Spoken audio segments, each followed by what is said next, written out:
Yeah, good overview, so TV seems to run quite well. I've cleaned it all out, cleaned out the controls, but the horizontal and vertical are a little bit iffy. I can't get the vertical locks on after a while, but the horizontal hole's a bit messy. That takes a while to lock on, so I'm going to have to check capacitors and resistors. So it's more of an IF, the frequency tune part of the circuit of the TV, in the deflection circuitry, which is to be expected. I mean, half the resistors in there would have been drifted off.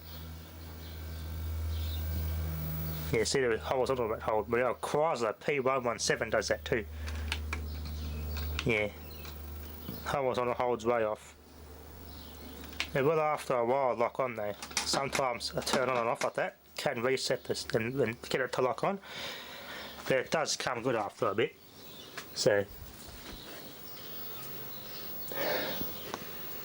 vintage smell, love it.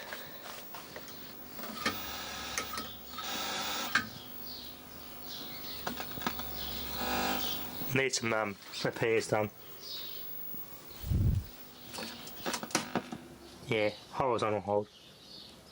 Anyway, I'll get a signal into that, play a video on it. This only plays but more formats, so I'll get something of videos on it. You can watch stuff through it. Ah, locked on. There we go. Contrast and brightness pots are really good. Audio is cleaned up alright. See what's on the flash drive.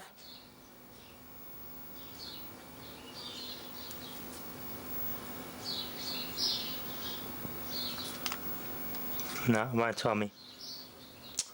I've got to put something videos only on it.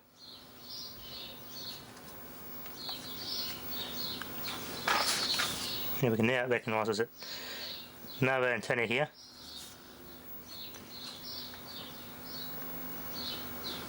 Yeah,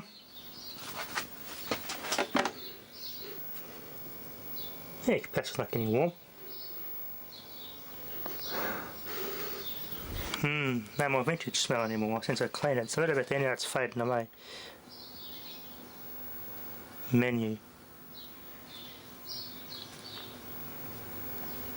Yeah, see? It's to be expected. Stuff's obviously going to be off tolerance. Some components that have drifted to cause that.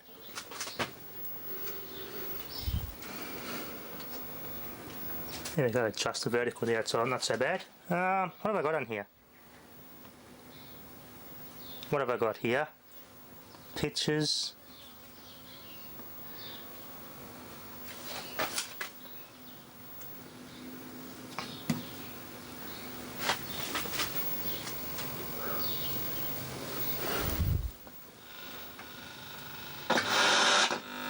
There we go, see? Yeah, I've got to work on the horizontal circuitry. That's the only thing majorly wrong with this. I didn't check all the resistors and capacitors are on their value. Yeah.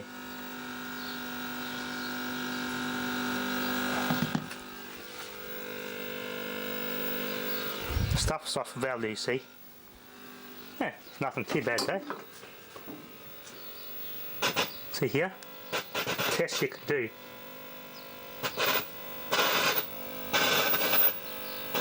Corona in the air does that. Use an insulated screwdriver when testing that. Or just an insulated insulated handle screwdriver. It's the thing when testing old TVs. It looks fine like that, but until you get a signal into it, until you actually get a signal, you don't know.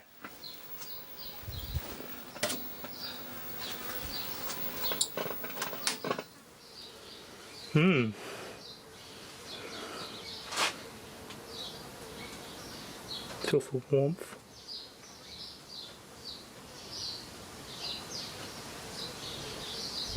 Here's the resistor here getting warm. That resistor is getting pretty hot, I can smell it. Yeah, I think I'll check capacitors. Yeah, that's a challenge, but that's nothing that's too hard to fix. You don't want to let it run for too long, I just smell that.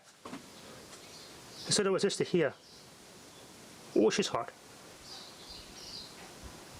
Oh yeah, she's hot. Youch.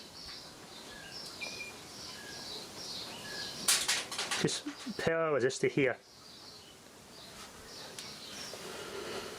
goes in all these deflection part of the circuitries. So the horizontal was working, then I could smell that the resistor was smelling it getting hot, and the horizontal came off again. So I've got to start checking some. These are all sealed film capacitors, not paper wax, so they should be alright, but I'll check them anyway.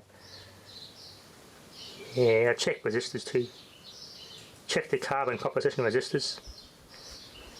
These electrolytics are alright, not getting warm, so they're fine. They're in the power supply, no hum or anything like that. So this is an IF section here for the tuner, and I think this is for part of the deflection horizontal, the horizontal oscillator there. So it's got that symptom where it's not locking on, and it came good for a bit. So this was just, there's a little wire there touching. That was just a black wire, soft and squishy, but it hasn't been getting hot. So what's it going to? It goes in here to this coil, near this valve. So I'll be checking all those. That's not a bloody wire, that's a bit of elastic. Oh, it's got to say, that's not a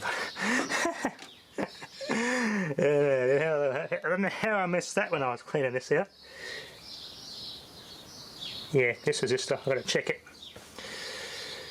Yeah, well, it's a pretty simple circuit though, pretty simple chassis. I've got to be careful with the circuit board too. There's earlier circuit board, the traces burn off them if you're not careful with the soldering iron. Yeah, this valve, sorry, resistor. I hope I didn't cook it too much, and I still able to get the value off it. I have got the schematic to this TV in that TV serviceman's book I've got.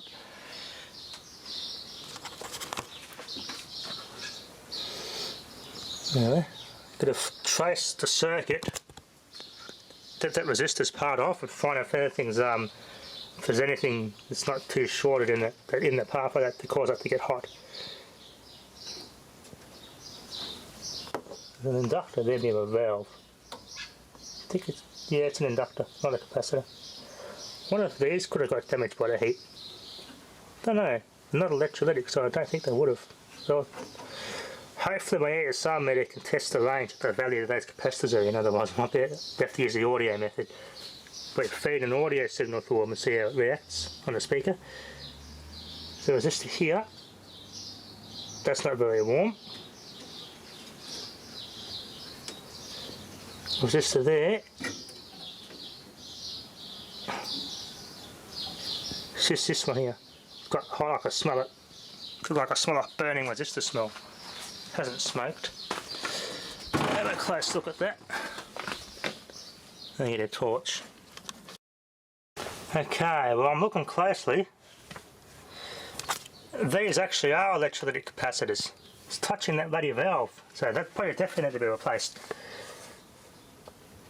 There's another one over here behind this potentiometer, which I'd say definitely needs to be replaced as well. 70 degrees Celsius, gee, that's pretty low temperature rating, yeah. With temperature rating that low, definitely need to replace them. Polyester capacitors, so they're normally pretty reliable. So to get pretty tight squares to get to this little electrolytic. Yeah, one up against the valve. That'll be dried out for sure, look at it. Definitely got to change that one. There's 1, 2. That's all I can see.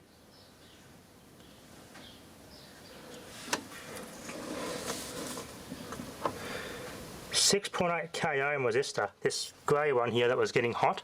It's a 6.8 k ohm resistor. Yep, 6.8 kilo ohms, 5 watt.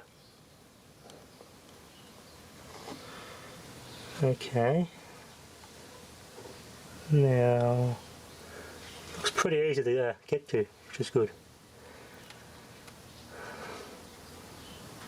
That's what here, put a chassis out, have a look.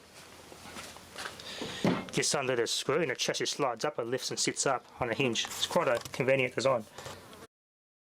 Alright, got the fan going, it's a little bit hot. That feels alright.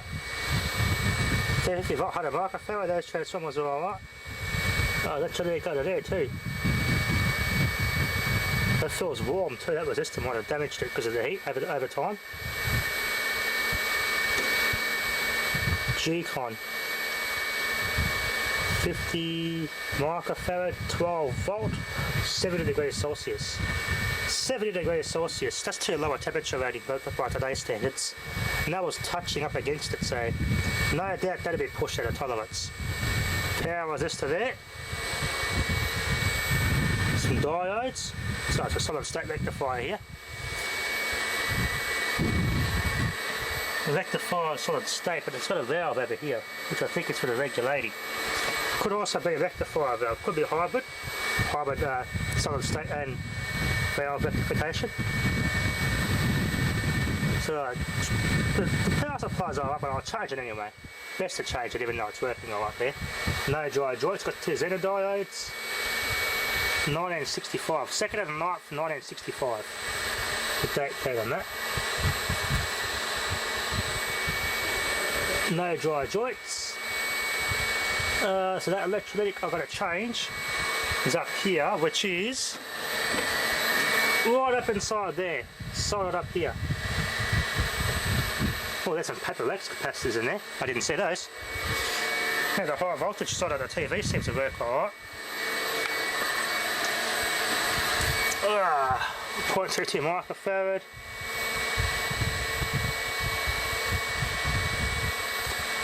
And maybe I should change them. There's a little I think that's a tune the flyback. It's like a screen control adjust the flyback. And maybe I'll change those too. That's probably what's caused it to could be part of the problem too. Another electrolytic there. 100 microfarad, 25 volts. 40 is a surge voltage or peak, voltage peak. That what it is, alright. So I've got one there, I'll check it with the ESR meter. So a couple of electrolytics. I'll start with these ones over here in the circuit board, especially this one right next up against this bloody valve. That's going to be buggered, no doubt. Okay, let's get the ESR meter out and check them. 0.16 ohms, that capacitor. 416.1 microfarads. It's supposed to be 100 microfarads, but it is in circuit, so if I desolder the ground off that, I'll probably get a better reading. The main filter capacitor is also part of the circuit, so I think it's getting two capacitors at once in that reading. Alright, let's check the other electrolytic over here in the flyback area. This little electrolytic here, 50 microfarad at 12 volts. 1 ohm is its ESR, in circuit, leaky. Yeah, it's in circuit, so it's got a resistor across it, and that resistor's across it. It's in parallel with that resistor. So I'm getting an in circuit / leaky reading because of that resistor. I've got to desolder that to test that properly. This is this flyback one.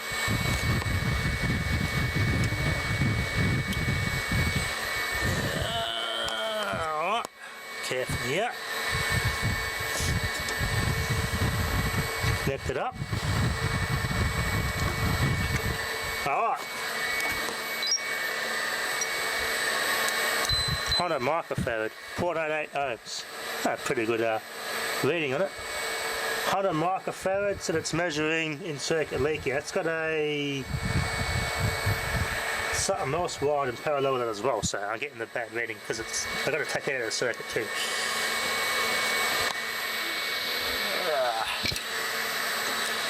This other one next to this valve is going to be a challenge, this one up here. It's hiding in there. It's hard to find out exactly where these capacitors are going in the circuit board. Find the other half of that capacitor.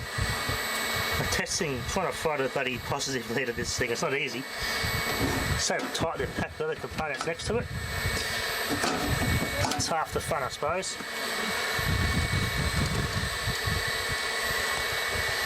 So I'm going on one on there and finding one of the leads under here. I can only get it up in circuit or leaky. Open circuit or leaky is all I'm getting. So I'm probing around trying to find a positive lead of that bloody capacitor. And that one over here, behind this potentiometer, I also got an open circuit reading on it. So I think it's here. I'll check again. I'm pretty sure that's it. It said open circuit, so I'll check it again just to make sure I got the right things connected. Oops. Where are they? So it was between these 2 points. That's if that's where the capacitor is, more than likely. We'll check anyway. 36.3 ohms. I think that was a capacitor there. Wow. Yeah, that's not good. That'll have to be replaced for sure. So those 2 points here are... I think that was it. 36.3 ohms, that capacitor. That's way out of the electrolytic tolerant range. So there's that one, and this one I've got to change. That will help deflection the horizontal circuit a lot if I change those. I wonder if I've got any here in stock. It might all be in their container. That one there is a... Can't get a reading on it. I can only read the thermal rating on it. I'll get a close look at it, see what it is. Okay, so 2 microfarad at 150 volts. I don't have any 150 volt electrolytics here. So I'll have to go in my stash and find them where they all are.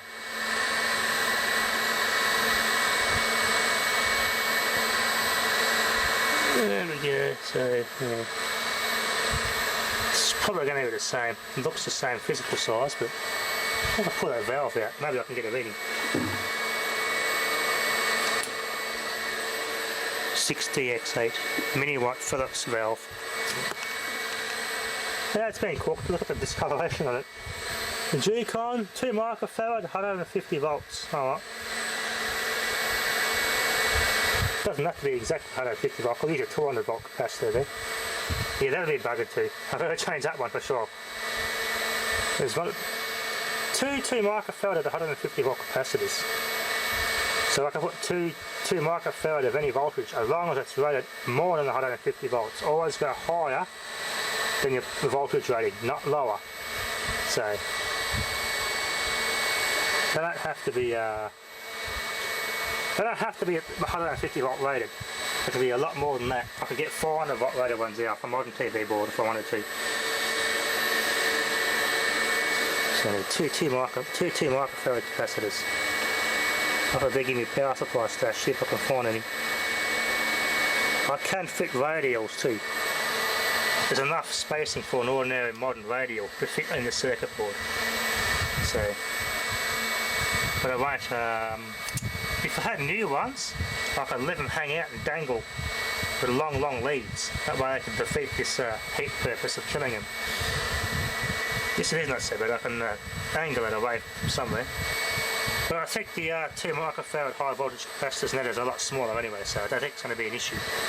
Anyway, that's my confirmation of the source of the heated resistor there and this capacitor. So they're no doubt probably going to be shorted. At least one of them's going to be shorted at some point. So I mean the circuit's causing that to overload, so we'll start with these capacitors and see how we go. Anyway, thanks for watching.